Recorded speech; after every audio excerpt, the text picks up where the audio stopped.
Well, welcome, welcome, welcome. This is Carol Moulton coming to you once again. New year, new everything, hopefully. We woke up to, I think, more of the same from 2021, which was not a great year for many of us, I think. We lost loved ones. We're shuttered inside with people we don't necessarily want to be shuttered inside with. But it was a time for us to discover some things about ourselves as individuals, as family members, and as a nation. So, welcome back. Haven't been with you in a minute. I've missed you tremendously. Hope everything is doing well on your end of the planet. I'm just coming on to give you a brief word. The Lord dropped something in my spirit the other day, and I thought I would share it with you. This is January 2022, New Year. And, our thoughts generally turn to making resolutions, deciding I'm going to do this, I'm going to do that, I'm going to stop doing this, I'm going to, stop spending all my money, whatever your resolution is. I'm going to lose 50 pounds. I'm going to, go to the gym every day. All these things that by February we have kind of forgotten. So, what he showed me is if we want to make improvement, if we want to make changes in our lives, and I think being shuttered in gave us an opportunity to do some self-assessments and to start looking at things a little bit more closely. And if you want to see changes in your life and improvements, I've got a suggestion for you. I've got something that I think may work for you. I've been doing it the past couple of days, and it's working out very well. But what it is, okay, I'm not gonna, play hide the ball or anything. I'm gonna tell you straight out, because we're not gonna talk long. We're gonna talk, I'm gonna drop this on you and then let you go about your day. Basically, it's 22 and 22. He's given me 22 areas of your life where you can make changes in 22 minutes or less. But 22 was sort of the baseline. And I was like, well, that's intriguing, what are the 22? So I'm not going to talk. This is going to be a part one. I'll do a part two next week. So we'll see how far we get. But number one, finances. I'm going to just give you the list and see if any of these connect with you, if you like any of them. Number one is finances. We start thinking at the beginning of the year about making more money or getting more money or, whatever. Hopefully they're all legal, not, I'm not, recommending that anybody go out and do anything illegal. But before you talk about more, why not do an assessment of where you are? And are you really tracking where your money is going? I did it and found that I had all these subscriptions that I don't use. I've got, stuff that I can cut out, and I have found probably over $500 or $600 that I can put back into my pocket just by assessing what I already have, the outflow. So before you start talking about more, see if you can get more just by streamlining what you're doing. If you cut back on the Starbucks every day, if you cut back on, the fast food and the delivery food, that gets expensive. Even when they say, a low delivery fee, they get you with, some other fee. So you still end up paying, $10 or whatever just to have food delivered to you. So With respect to your finances, before you start thinking about more, first step, and you can do this in 22 minutes, take a bank statement and start looking at where money is coming out automatically. Another way to do it is to walk around with a notebook for the rest of this month, and everything that you spend, every time you spend something, write it down in the notebook. And I think you will be surprised at how much you spend kind of without thinking.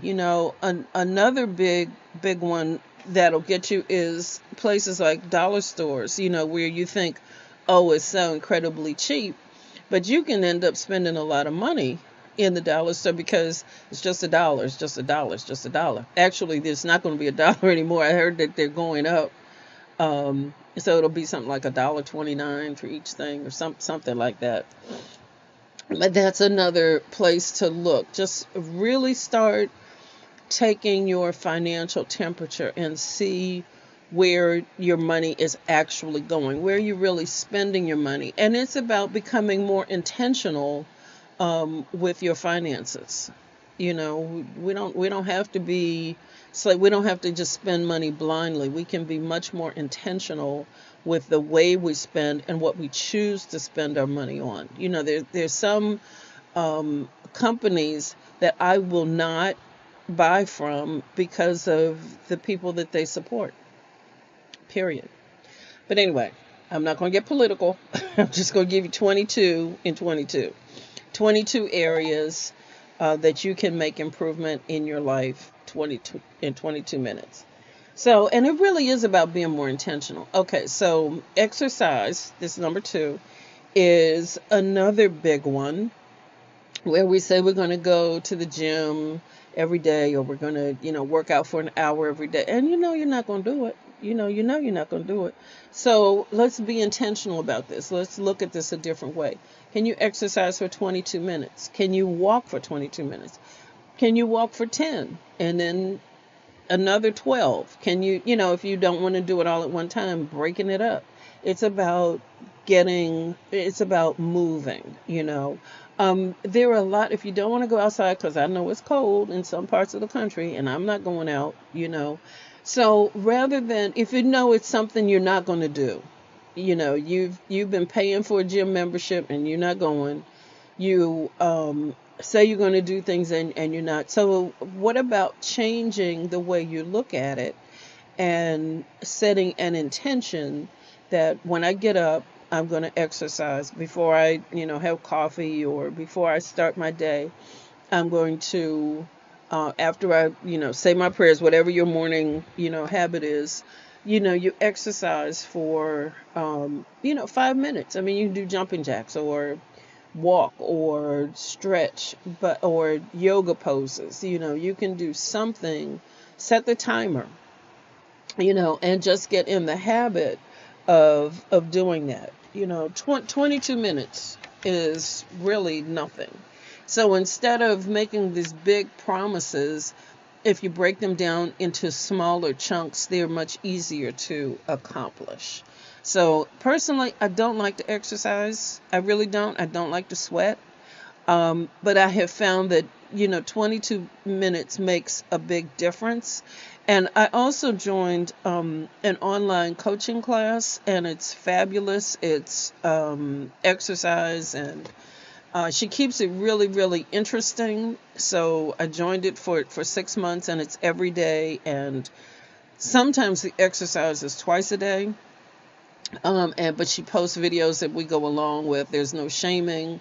There's no, there's diet, and it's really grown into a community of women that are really supporting each other. If you inbox me, I'll give you more details about it. But it's really, really, really fabulous. It's really good. I found it to be very helpful, and I can see the changes already. Because she has us taking pictures every week to record our progress. So that was number 2. So finances number 1, 22 and 22. Exercise number 2. Number 3 is spirituality. So I've been talking to people. I'm a coach, and what I'm hearing from people is a desire to have a deeper relationship with God, but having feelings of anxiety about it. Underneath of it all, it's like, am I doing it right? Or I fell away and I don't know if I'll be forgiven, or I haven't done what I should. But long story short, everything seems to revolve around performance. Feeling that you're separated from God because of something you have or have not done. Haven't gone to church, haven't read your Bible every day, haven't prayed, the way you should. All these things have to do with performance. But my question for you is, do you think God is really concerned about performance, or is he concerned more about the state of your heart and your desire to have a relationship with him? So my suggestion, 22 in 22, is to spend 22 minutes at whatever time of the day. For some folks, for me personally, I like to start off the day with 22 minutes in meditation or journaling, and it sort of sets the parameters. It sets the day. It's good to set your intention before you jump up and rush around and, jump in the shower, get kids ready, gotta run, gotta do, da da da da da. Just spend 22 minutes in gratitude, that he woke you up this morning. And he didn't have to. A friend of mine this week passed away in his sleep. So we don't know the minute or the hour when we'll get called home. And so spending time in gratitude for what you already have, for what he's already done, is so precious and so important. And it makes things so much easier. It makes you an easier person to deal with, because, everything is not always the other person's fault. Sometimes it's us. And it gives you a nice baseline for starting the day. So spirituality is number 3. If you want to spend 22 minutes in the Bible or 22 minutes in meditation, there are some really good apps that give guided meditation or music. If that's something you like. I use an app called Aura, Aura, but there are other ones out there that are also very good. There may be some free ones I pay for, and it's not very expensive. But I pay and I use it. So that's going back to finances for a second. Whatever you're going to pay for, make sure it's something that you're actually going to use, that it's not just sitting in your closet or in a drawer somewhere. Number 1, 2, 3, where are we? 4 is relationships. And it's a good time. It's a good time to start looking at your relationships, not just your intimate ones, with a spouse or partner, but also your relationships with yourself, your relationship with in your business or on your job, all of those places, and look at, how are you showing up in them? Are you showing up, kind of grumpy and like, mad at the world, or are you showing up as a kind person? Are you showing up out of the overflow of love that you already have? This world is really, really difficult right now. And I really, first of all, just really want to give a shout out to all of the medical professionals, whether you're an LPN or RN or MD, whatever you are. I just want to give a shout out and a thank you for you continuing to work in the face of this madness. You got to deal with just so many people every day, and I don't think that we are acknowledging the sacrifice that they are making enough. So back to relationships. I digressed for a second. Sorry. Relationships are important. So, what kind of time, what kind of intention? So, if you want to improve, let's say with your children, instead of treating them as, okay, I got to do this for them, I got to feed them, I got to do this, make it a rule in your house that nobody comes to the table. This is you, dad, mom, everybody, kids, everybody. Nobody comes to the table with their phone or iPad or whatever. I think the most heartbreaking thing I see is when I'm in a restaurant and I see everybody on their phone. I'm like, what was the point? Y'all could stay at home to do this and just order it in. What's the point? So I think we're losing connection with our families and with ourselves because we're connected to devices and not to each other. Ooh, that was good. That'll preach. Wow. Thank you, Lord, for that one. We're connected to devices, but not to each other. So, 22 minutes. That's about the time it takes to eat dinner. Make it a rule that we sit down. If you can't do it every day, at least once a week.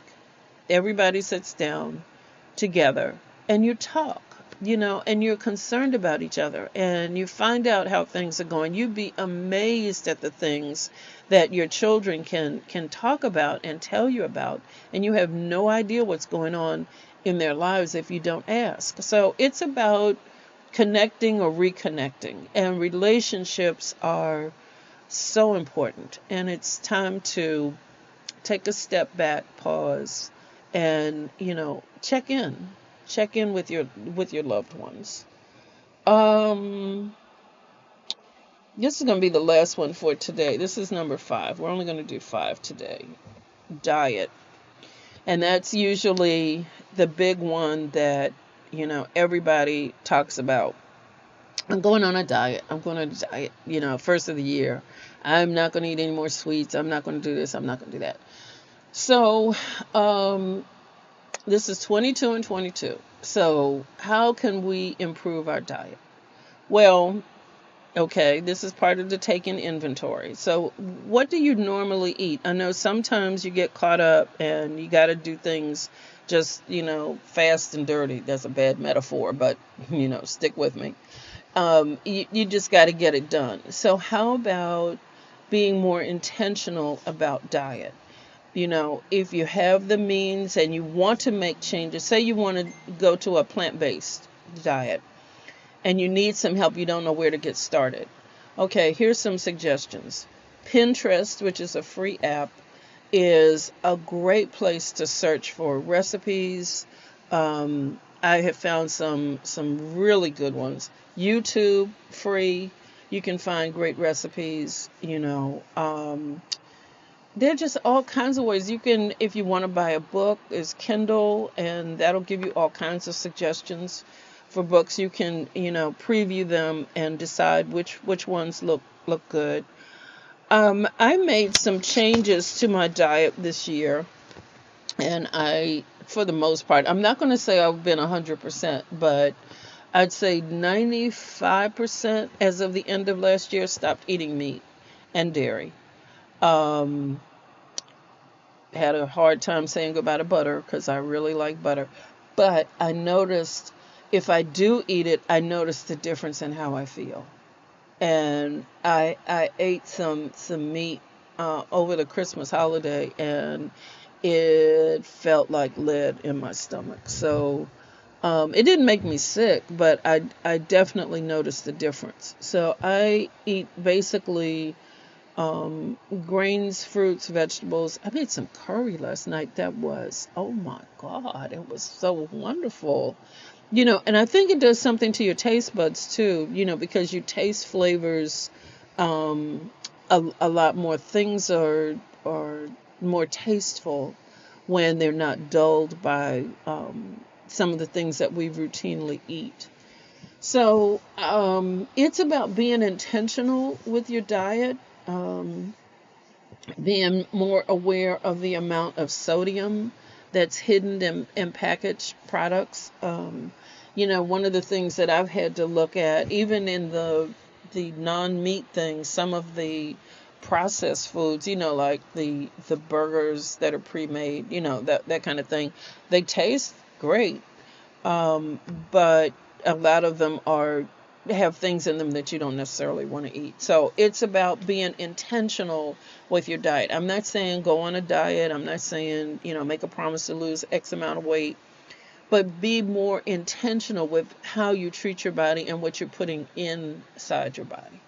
And, the benefits are astronomical.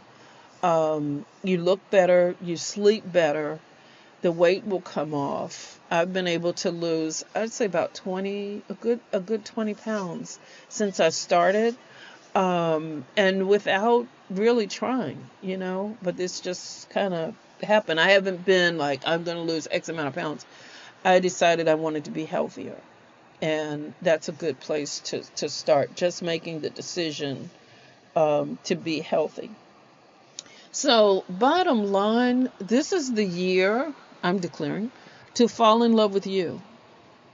To treat you as if you matter, because you do.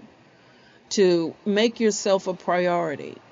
Particularly we as women, have a tendency to put everybody else first. But this is the year of you, where you decide you want to, whatever it is you want to work on, whether it's your body, whether it's your relationship with God, whether it's your relationship with your significant other or your children, whether it's your finances, whatever it is, you're going to make you a priority in all of those things. And, so we've covered 5 things, at 22 and 22, and next week we'll go over the next however many until we get to 22. But in each of these things, you can make changes, significant changes that will change your life, and by doing them in 22 minutes. So with that, just know I love you. I care about you. I'm praying for you, and want to see you really blossom in this new year. So, feel free to reach out to me. I'm on Facebook. You reach out and touch. I would love to hear from you. You can go to my page, Tea Time with Carol, or you can go to my personal page and send me a message, and I would be glad to connect and talk more about these things and how you can incorporate them in your life and make changes that will last, changes for the long haul in a very short amount of time. So, beloved, with that, we're going to end for today. I hope this has been useful, and I'd really like to hear back from you, especially if you incorporate any of these things and you start to see changes. So let me know, reach out. And with that, we are going to end for the day. Just know that God loves you. I love you. You matter. You are important. And don't let anybody tell you differently. So just remember, everything you want is on the other side of fear. This is Carol Moulton, thanking you for spending this time with me. And until next time, be blessed. Take care. See you on the flip side. Bye-bye.